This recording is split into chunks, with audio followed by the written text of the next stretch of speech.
Greetings from Taipei to Pasadena. How are you, Greg? I'm doing great. How are you, Ray? Good to see you. Great. Thank you. Thank you for your time. Dr. Greg Parsons is the global specialist of Frontier Ventures and also on the board of Frontier Ventures. Used to be known as the U.S. Center for World Missions. So that's welcome him. Greg, you will be sharing on one of the panels for GMC, Global Mobilization Consultation. Just tell us a little bit about you and that the participants globally to know that what you do. Yeah, well, I've been involved in mobilization for a long time. Actually started before I joined the U.S. Center for World Mission back in college days when I was mobilizing college and high school students in my local church. And then a little hiatus for seminary, and then joined staff 41 years ago. And different kinds of roles, not all pure, hands-on mobilization, but that's a big part of what we've been about. And so I've just met a lot of mobilizers and just a couple of days ago was teaching Perspectives, lesson 1 again. So lots of different ways that has taken fruit. Now I'm more because of being the director of the center for 20 years and connecting with leaders all over the world through various things, Lausanne, WEA, of course, the GMC in the last years, and Ethne and other networks. I sort of can help connect us globally to both listen to what's going on. And that's one of the things I want to do with you, whoever you is listening to this, when we get together in Thailand, is hear your story and what you're seeing, but also, of course, speak into that. So, at this stage of my life, I'm not, it's too soon to quit, and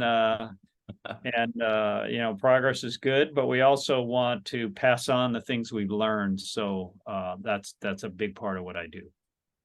Can you share with us a little bit the history of GMC or GMN in general for you? Have you attended the previous ones? I have some, not all. It's always good to get together with your tribe, so to speak. In this case, it's not ethnicity or race or country or anything like that. It's people with a heart.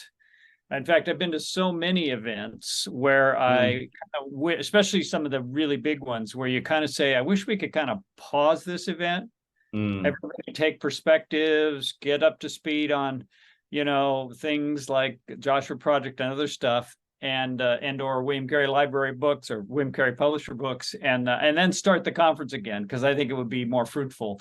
But anyway, so GMC is one of those that is obviously so good to focus on mobilization and to make that the theme around which everything revolves. Not that doesn't mean there's some good discussion and back and forth that needs to happen in terms of approaches in different parts of the world or whatever. So why is still important or relevant to mission mobilization, especially today?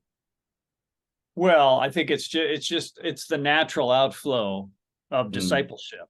I mean, it's an element of discipleship.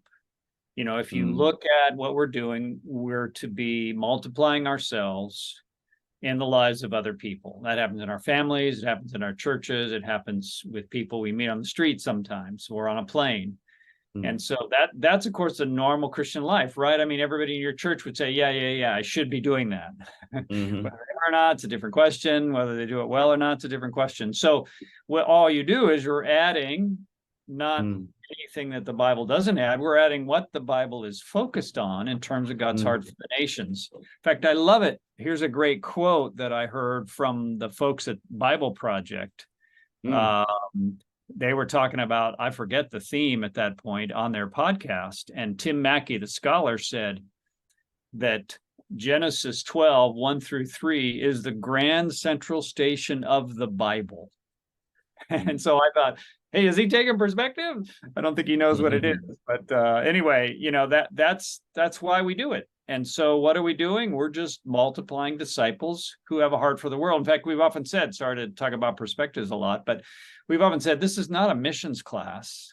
This is a global discipleship class that gives you a sense of purpose for your life in multiplying as you draw other people into God's purposes, as we with God participate in what he's doing. Last but not the least is what do you hope will be accomplished through like the panel, the consultation itself, and even for people attending the consultation? Yeah, well, I mean, I think always building relationships, encouraging one another is a foundation of that. You know, especially people that are maybe on their own, that don't have a community like we've had here for many years, although it's changing here too. We're being more and more dispersed as an organization. Yeah, so people need that encouragement to be together, especially with these years of not meeting and the delays. So, you know, we'll catch up with some and meet some new people. I think that's always foundational. And then, you know, we all are honing our skills, so to speak. We want to do better. We want to be wiser. You know, I've thought about what are some of the things we probably maybe that we've used when we mobilize, phrases or ideas or even some of our teaching, which may not be as helpful. You know, and so I say to myself, if a Muslim or Hindu or a Buddhist heard you say that, what would they think? And that's just so reflecting on things like that, thinking about how we come across, considering where the church is. You know, I mean, always a factor in mobilizing is what is the status of the church? And that's going to be different in Taiwan than it is in LA, than it is in Dallas or Arkansas, where I was last week. You know, it's just a different feel and a subculture, and we can share illustrations from that. And we realize when we do, it may or may not fit, but hopefully there's a kernel of truth or a kernel of experience that's helpful, so that we all walk away with a sense of, yeah, this is good. This is something we need to do, and let's press on. Thank you very much, Greg. Looking forward to seeing you in a few weeks' time. Yep. Have a good one. Right. See you again then. Bye-bye.